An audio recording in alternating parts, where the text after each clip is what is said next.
Salam sejahtera untuk kita semua. Kamu sedang berada di channel official Abu Nawas, tempat terbaik untuk menikmati cerita-cerita yang menghibur dan mendidik.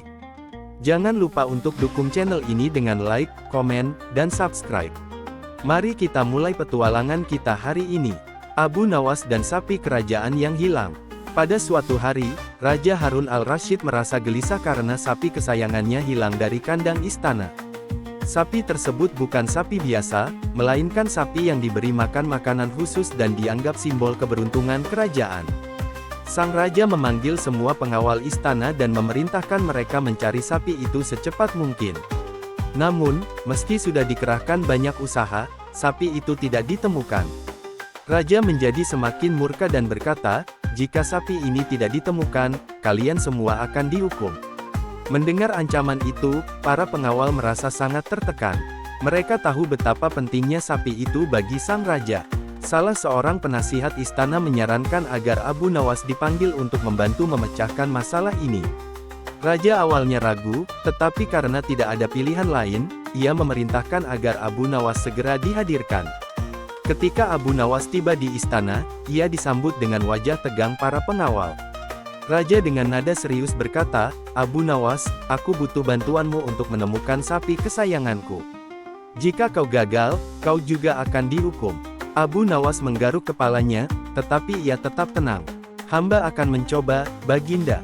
Mohon beri waktu 1 malam untuk memikirkan cara terbaik." Raja setuju dan memberikan waktu kepada Abu Nawas. Malam itu, Abu Nawas tidak tidur. Ia memikirkan berbagai kemungkinan tentang siapa yang mungkin mencuri sapi itu. Ia juga memutuskan untuk melakukan penyelidikan dengan caranya yang unik. Esok paginya, Abu Nawas kembali ke istana dengan rencana yang sudah matang.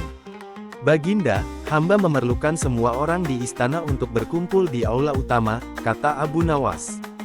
Raja menurut dan memerintahkan semua pelayan, pengawal, dan pejabat istana untuk berkumpul. Setelah semuanya berkumpul, Abu Nawas berdiri di depan mereka dengan wajah serius. "Sapi milik Baginda tidak bisa hilang begitu saja. Hanya ada satu kemungkinan, salah satu dari kalian yang mencurinya," kata Abu Nawas. Semua orang saling pandang dengan bingung, tetapi tidak ada yang berani berbicara.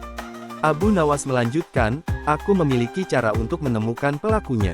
Ia kemudian meminta setiap orang di aula memegang sebatang kayu pendek yang telah disiapkan. "Ini bukan kayu biasa," kata Abu Nawas dengan suara penuh wibawa. "Kayu ini adalah kayu ajaib. Jika kalian tidak bersalah, kayu ini akan tetap seperti ini. Tapi jika kalian pelakunya, kayu ini akan bertambah panjang besok pagi." Mendengar hal itu, orang-orang mulai merasa gelisah. Abu Nawas meminta semua orang membawa pulang kayu tersebut dan kembali ke aula keesokan harinya. Malam itu, mereka yang tidak bersalah tidur dengan tenang. Namun, ada satu orang yang merasa sangat cemas. Orang itu berpikir, "Jika aku pelakunya, kayu ini pasti akan bertambah panjang. Aku harus memotongnya sedikit agar besok terlihat normal." Dengan perasaan takut, ia memotong kayu itu beberapa sentimeter sebelum tidur. Esok paginya, semua orang kembali ke aula dengan membawa kayu masing-masing. Abu Nawas memeriksa setiap kayu dengan teliti, sambil memperhatikan reaksi mereka. Ketika sampai pada seseorang yang kayunya lebih pendek, Abu Nawas tersenyum. "Inilah pelakunya," seru Abu Nawas sambil menunjuk orang tersebut. Orang itu langsung pucat pasi dan mencoba membela diri, tetapi ia tidak bisa mengelak. Raja terkejut sekaligus kagum dengan kecerdikan Abu Nawas. "Bagaimana kau tahu bahwa dia pelakunya?" tanya Raja. Abu Nawas menjelaskan, "Karena ia memotong kayunya. Kayu itu sebenarnya biasa saja, tetapi rasa bersalahnya membuatnya berpikir sebaliknya." Raja memerintahkan agar pelaku dihukum sesuai dengan aturan kerajaan. Sapi kesayangan Raja akhirnya ditemukan di tempat persembunyian pelaku. Raja sangat senang dan berkata, "Abu Nawas, kau telah menyelamatkan kehormatanku dan kerajaanku." Sebagai penghargaan, Raja memberi Abu Nawas hadiah berupa sekantong emas. Namun, Abu Nawas menolaknya dengan sopan. "Hamba hanya melakukan kewajiban, Baginda." Raja tetap memaksa Abu Nawas menerima hadiah itu, dan akhirnya Abu Nawas menerimanya dengan syukur. Setelah kejadian itu, Abu Nawas menjadi semakin terkenal karena kecerdasannya. Banyak orang dari berbagai penjuru negeri datang kepadanya untuk meminta nasihat. Pelajaran dari cerita ini menyebar luas, kebohongan akan selalu terungkap pada akhirnya. Raja Harun al-Rasyid juga semakin menghargai Abu Nawas dan sering meminta pendapatnya dalam berbagai masalah. Sementara itu, pelaku yang mencuri sapi itu mengaku menyesal atas perbuatannya. Ia menerima hukumannya dengan ikhlas dan berjanji untuk tidak mengulangi kesalahan serupa. Kisah ini menjadi legenda di kalangan rakyat, menunjukkan bahwa kecerdikan dan kejujuran selalu menjadi jalan terbaik. Abu Nawas dan akal liciknya. Di sebuah desa kecil yang tenang di Persia, hiduplah seorang lelaki cerdas bernama Abu Nawas. Ia dikenal bukan hanya karena kelucuannya tetapi juga karena akalnya yang cemerlang. Tak ada masalah yang tak dapat diselesaikan olehnya, baik itu besar maupun kecil. Suatu hari, raja yang memerintah negeri itu, Raja Harun al-Rasyid, mengumumkan sebuah sayembara. Barang siapa dapat memecahkan teka-teki yang akan kuberikan, ia akan menerima hadiah besar, demikian titah raja. Berita sayembara itu menyebar cepat ke seluruh pelosok negeri, termasuk ke telinga Abu Nawas. Ia pun bergegas menuju istana dengan penuh rasa penasaran. Di ruang megah istana, raja berdiri dengan senyum licik. Di depannya ada sebuah peti besar yang tertutup rapat. Teka-teki ini sangat sederhana, kata raja. Katakan padaku, apa isi peti ini? Abu Nawas memandang peti itu dengan seksama. Ia tahu bahwa jawaban teka-teki itu pasti tidak semudah kelihatannya. Namun, ia tetap tersenyum tenang. Ampun tuanku, kata Abu Nawas sambil membungkuk hormat. Bolehkah hamba memegang peti ini sebentar? Raja mengangguk. Silakan, tetapi jangan buka petinya. Abu Nawas mendekati peti, mengangkatnya sedikit, lalu meletakkannya kembali. Ia mendengar bunyi pelan di dalam peti. Setelah berpikir sejenak, Abu Nawas tersenyum lagi. Tuanku, hamba tahu isi peti ini, katanya yakin. Benarkah? Sebutkan isi peti ini jika kau yakin, tantang raja sambil menyilangkan tangannya. Di dalam peti ini ada seekor burung beo, jawab Abu Nawas tanpa ragu. Raja terkejut mendengar jawaban Abu Nawas. Bagaimana kau bisa tahu? Seru raja. Ampun, tuanku, kata Abu Nawas sambil tersenyum licik. Hamba mendengar bunyi kecil di dalam peti tadi. Suaranya mirip suara burung beo. Raja tertawa terbahak-bahak. Kau memang cerdik, Abu Nawas. Baiklah, kau berhak mendapatkan hadiahmu. Namun, cerita tak berhenti di situ. Raja merasa bahwa ia harus menguji Abu Nawas sekali lagi. Kali ini, ia ingin memberinya tantangan yang lebih sulit. Abu Nawas, jika kau memang cerdas, aku ingin kau membawa sesuatu yang tidak berat, tetapi juga tidak ringan, kata raja. Abu Nawas terdiam sejenak. Ia tahu bahwa teka-teki ini bukanlah perkara mudah. Ia memutar otak dengan cepat. Keesokan harinya, Abu Nawas kembali ke istana dengan membawa segenggam kapas yang direndam dalam air. Raja memandang benda itu dengan heran. Apa ini, Abu Nawas? Tanyanya. Ampun tuanku, jawab Abu Nawas. Ini adalah kapas yang basah. Kapas ini tidak ringan karena telah menyerap air, tetapi juga tidak berat karena ini hanyalah kapas. Raja terpukau dengan kecerdikan Abu Nawas. Luar biasa, kau benar-benar jenius, katanya. Namun, raja masih belum puas. Ia ingin memberi Abu Nawas tantangan terakhir yang lebih menantang. Kali ini, aku ingin kau datang ke istana dengan membawa sesuatu yang ada tetapi tidak ada, perintah raja. Abu Nawas kembali berpikir keras. Ia tahu bahwa ini adalah tantangan yang sangat rumit. Hari berikutnya, Abu Nawas datang ke istana dengan tangan kosong. Raja memandangnya dengan alis terangkat. Mana benda yang kuminta? Tanya raja. Ampun tuanku, jawab Abu Nawas. Hamba membawa angin. Angin ada, tetapi tidak dapat dilihat. Raja tercengang. Ia tak bisa menyangkal kebenaran jawaban Abu Nawas. Kau memang tidak ada tandingannya, Abu Nawas, katanya sambil tertawa. Mendengar itu, para menteri dan pejabat kerajaan juga ikut memuji kecerdikan Abu Nawas. Namun, ada beberapa dari mereka yang merasa iri. Raja terlalu memanjakan Abu Nawas, gumam seorang menteri kepada rekannya. Kita harus membuatnya jatuh. Para menteri licik itu pun bersekongkol untuk menjebak Abu Nawas. Mereka mengajukan tantangan yang tampaknya mustahil untuk diselesaikan. Mereka meminta raja untuk memerintahkan Abu Nawas menciptakan sesuatu yang tidak pernah ada di dunia ini. Raja menyetujui usulan itu dan memanggil Abu Nawas ke istana. Abu Nawas, aku ingin kau menciptakan sesuatu yang tidak pernah ada di dunia ini. Jika kau gagal, kau akan dihukum. Titah Raja, Abu Nawas kembali ke rumahnya dengan penuh kekhawatiran. Ia memikirkan cara untuk menyelesaikan tantangan ini tanpa melanggar hukum akal. Setelah berpikir selama beberapa hari, ia akhirnya menemukan ide cemerlang. Ia datang ke istana dengan membawa sebuah kertas kosong. Raja menatap kertas itu dengan bingung. "Apa maksudmu membawa kertas kosong ini?" tanya Raja. "Ampun tuanku," jawab Abu Nawas. "Kertas kosong ini berisi puisi yang tidak pernah ditulis, sehingga puisi ini tidak pernah ada di dunia ini." Raja terdiam, lalu tersenyum lebar. Ia tahu bahwa Abu Nawas telah berhasil menjawab tantangannya dengan cara yang tidak terpikirkan oleh siapapun. "Kau memang luar biasa, Abu Nawas." "Aku mengaku kalah," kata Raja sambil tertawa. Namun, para menteri licik yang iri hati merasa sangat kecewa. Rencana mereka untuk menjebak Abu Nawas gagal total. Raja pun memberikan hadiah besar kepada Abu Nawas sebagai penghargaan atas kecerdasannya.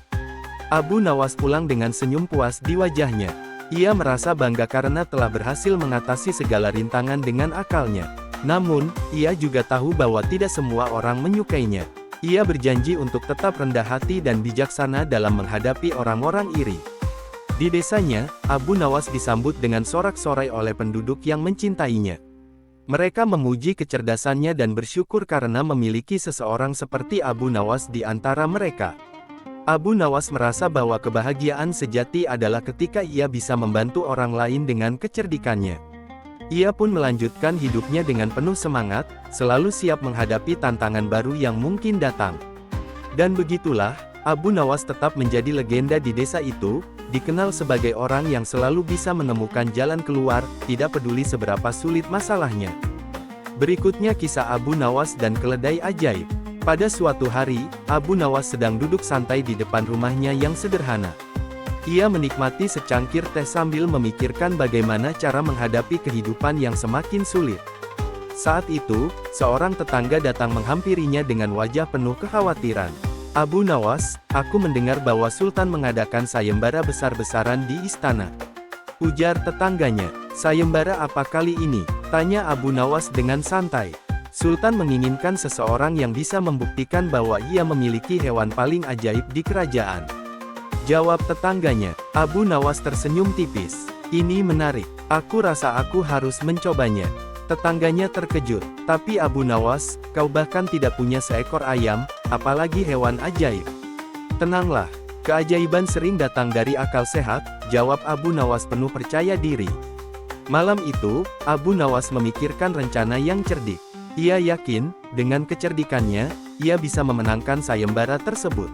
Keesokan harinya, Abu Nawas pergi ke pasar untuk mencari seekor keledai tua. Setelah berkeliling pasar, ia menemukan seekor keledai yang sangat kurus dan tampak tidak berharga. Pemilik keledai itu bahkan rela menjualnya dengan harga sangat murah. "Apa yang kau cari dari keledai tua ini, Abu Nawas?" tanya pedagang itu dengan heran. "Keledai ini akan menjadi bintang di istana Sultan," jawab Abu Nawas sambil tersenyum misterius. Pedagang itu tertawa terbahak-bahak. "Semoga keberuntungan bersamamu," katanya. Abu Nawas membawa keledai itu pulang dan mulai mempersiapkan rencananya. Ia melatih keledai tersebut dengan cara yang tidak biasa. Abu Nawas memberi makan keledai itu hanya ketika ia mendengar bunyi seruling yang dimainkan olehnya. Setiap kali seruling berbunyi, keledai itu segera mendekat dengan penuh semangat. Beberapa hari berlalu, dan keledai itu pun terbiasa dengan kebiasaan barunya. Hari sayembara pun tiba. Abu Nawas membawa keledainya ke istana dengan penuh percaya diri. Di istana, banyak peserta lain yang membawa berbagai hewan unik dan eksotis. Ada yang membawa burung yang bisa berbicara, kuda yang berlari sangat cepat, dan bahkan seekor monyet yang pandai melukis. Ketika giliran Abu Nawas tiba, para penonton tertawa melihat keledai tua yang kurus itu. "Apa keistimewaan keledai ini?" tanya Sultan sambil tersenyum mengejek. Abu Nawas membungkuk hormat dan berkata, "Yang mulia, keledai ini adalah keledai paling cerdas di kerajaan." Sultan mengerutkan dahi. "Cerdas? Tunjukkan pada kami." Abu Nawas mengeluarkan serulingnya dan mulai memainkan sebuah melodi. Tak lama kemudian, keledai itu langsung berjalan mendekati Abu Nawas dengan riang. Penonton terkejut dan mulai bertepuk tangan. "Keledai ini hanya mendengar perintah dari serulingku, Yang Mulia," Ia tidak akan bergerak jika tidak mendengar bunyinya, jelas Abu Nawas. Sultan tertarik dan ingin menguji keledai itu lebih jauh. Ia meminta salah satu pengawalnya untuk memainkan seruling yang berbeda. Namun, keledai itu tetap diam dan tidak bergerak sedikit pun. Ketika Abu Nawas memainkan serulingnya lagi, keledai itu langsung mendekatinya. Sultan tersenyum puas. Luar biasa, Abu Nawas. Keledaimu memang istimewa. Namun, salah satu peserta lain merasa iri dan berteriak, ini hanya trik. Keledai itu tidak ajaib, hanya terlatih. Abu Nawas tersenyum. Bagaimana jika kita adakan uji terakhir, Yang Mulia? Sultan setuju, dan Abu Nawas meminta peserta lain untuk mencoba memanggil keledai itu dengan makanan lezat. Tapi meskipun ditawari makanan, keledai itu tetap tidak bergerak tanpa bunyi seruling Abu Nawas. Sultan akhirnya mengakui keunikan keledai tersebut. Abu Nawas, kau memenangkan sayembara ini. Keledaimu benar-benar ajaib, kata Sultan sambil memberikan hadiah besar. Abu Nawas menerima hadiah itu dengan rendah hati dan mengucapkan terima kasih. Peserta lain merasa malu dan akhirnya mengakui kecerdikan Abu Nawas. Setelah kembali ke rumah, Abu Nawas menyadari bahwa kecerdasan dan kesabaran adalah kunci untuk mengatasi segala tantangan. Ia menjual keledai itu kepada Sultan dengan harga tinggi dan menggunakan uangnya untuk membantu tetangga yang membutuhkan. Kabar tentang keledai ajaib Abu Nawas menyebar ke seluruh negeri. Namun, hanya Abu Nawas yang tahu bahwa keajaiban sebenarnya adalah akalnya yang tajam. Kadang, yang tampak sederhana bisa menjadi luar biasa jika kita menggunakannya dengan bijak, gumam Abu Nawas kepada dirinya sendiri. Dengan senyuman puas, ia kembali ke rumahnya, siap untuk petualangan berikutnya. Berikut adalah kisah-kisah Abu Nawas dan Raja Harun al-Rasyid mengukur panjang langit. Pada suatu hari, Raja Harun al-Rasyid mengumpulkan para penasihat dan ulama di istananya. Raja terkenal dengan kecerdasannya, namun kali ini ia ingin menguji kecerdikan orang-orang di sekitarnya.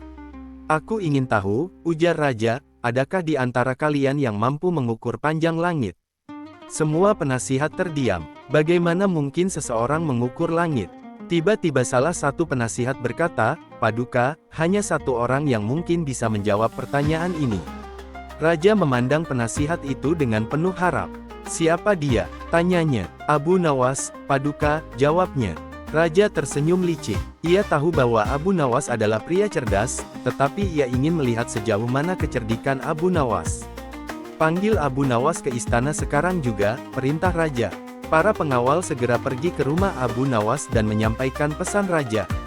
Abu Nawas, yang sedang bersantai di rumah, merasa heran dengan panggilan mendadak itu. Apa yang diinginkan Raja kali ini? Pikirnya sambil bergegas ke istana. Sesampainya di istana, Abu Nawas disambut dengan senyum penuh teka-teki dari Raja. Abu Nawas, kata Raja, aku punya tantangan untukmu. Abu Nawas tersenyum sopan. Apa itu, Paduka? Kuharap kau bisa mengukur panjang langit, ujar Raja sambil menatap tajam. Abu Nawas terdiam sesaat, lalu berkata, pekerjaan ini tidak mudah, Paduka. Namun, beri aku waktu untuk memikirkan caranya. Raja mengangguk. Baiklah, kau punya waktu 3 hari. Abu Nawas pulang ke rumah sambil memikirkan solusi. Ia tahu, mustahil mengukur langit dengan cara biasa. Namun, ia juga tahu bahwa Raja ingin menguji kecerdasannya, bukan benar-benar ingin jawaban fisik. Di rumah, Abu Nawas mulai merancang rencananya. Pada hari ketiga, ia kembali ke istana dengan membawa tongkat panjang. Raja dan para penasihat menatapnya dengan rasa ingin tahu. Apakah kau sudah siap, Abu Nawas? Tanya Raja. Abu Nawas mengangguk. Ya, Paduka. Abu Nawas meletakkan tongkatnya di tanah, lalu berdiri di sebelahnya. Ia menunggu hingga bayangan tongkat muncul karena sinar matahari. Dengan tenang, ia berkata, Paduka, izinkan hamba mengukur panjang langit dengan cara ini. Raja dan para penasihat bingung melihat apa yang dilakukan Abu Nawas. Bagaimana caramu mengukur langit dengan tongkat? Tanya Raja. Paduka, jawab Abu Nawas sambil tersenyum, panjang bayangan tongkat ini bisa dibandingkan dengan panjang bayangan tubuh hamba. Dengan demikian, hamba dapat memperkirakan tinggi langit. Raja mengerutkan kening. Tapi itu tidak benar-benar mengukur langit. Abu Nawas menjawab, Paduka, jika Paduka ingin ukuran yang tepat, maka hamba mohon Paduka menurunkan langit agar lebih mudah diukur. Mendengar itu, seluruh istana tertawa terbahak-bahak. Raja pun tersenyum, mengakui kecerdikan Abu Nawas. Abu Nawas, kau memang cerdas, kata raja. Namun, jangan kira tantangan ini berakhir begitu saja. Hamba siap menerima tantangan lain, Paduka, jawab Abu Nawas dengan percaya diri. Raja memandang penasihatnya. Beri aku pertanyaan yang lebih sulit untuk Abu Nawas, perintahnya. Salah satu penasihat berkata, Paduka, bagaimana jika Abu Nawas diminta menangkap angin? Raja tersenyum lebar. Bagus sekali. Abu Nawas, kau harus menangkap angin untukku. Abu Nawas mengangguk. Baik, Paduka, izinkan hamba waktu 1 hari. Esoknya, Abu Nawas kembali dengan sebuah kendi kosong. Paduka, hamba telah menangkap angin, katanya sambil menyerahkan kendi itu. Raja memandang kendi itu dengan heran. Bagaimana mungkin? Abu Nawas menjelaskan, Paduka, angin ada di dalam kendi ini. Jika Paduka membuka tutupnya, maka angin akan keluar. Raja tertawa terbahak-bahak. Kau benar-benar licik, Abu Nawas. Para penasihat pun kagum dengan kecerdasan Abu Nawas. Paduka, kata Abu Nawas, hamba hanya mengikuti logika yang sederhana. Raja mengangguk puas. Baiklah, Abu Nawas. Kau telah lolos dari kedua tantangan ini. Abu Nawas membungkuk hormat. Terima kasih, Paduka. Raja pun memberinya hadiah sebagai tanda penghargaan atas kecerdasannya. Sejak hari itu, Abu Nawas semakin dihormati sebagai orang paling cerdik di seluruh negeri. Semoga kisah ini bermanfaat. Terima kasih telah menonton video kami di official Abu Nawas. Jangan lupa untuk like, share, dan subscribe agar tidak ketinggalan video-video inspiratif dan penuh hikmah lainnya. Kami selalu berusaha menghadirkan konten yang tidak hanya menghibur, tetapi juga memberikan pelajaran berharga dari kisah-kisah Abu Nawas yang legendaris. Sampai jumpa di video berikutnya, dan tetaplah bijak dalam menjalani kehidupan sehari-hari. Salam hangat dari kami.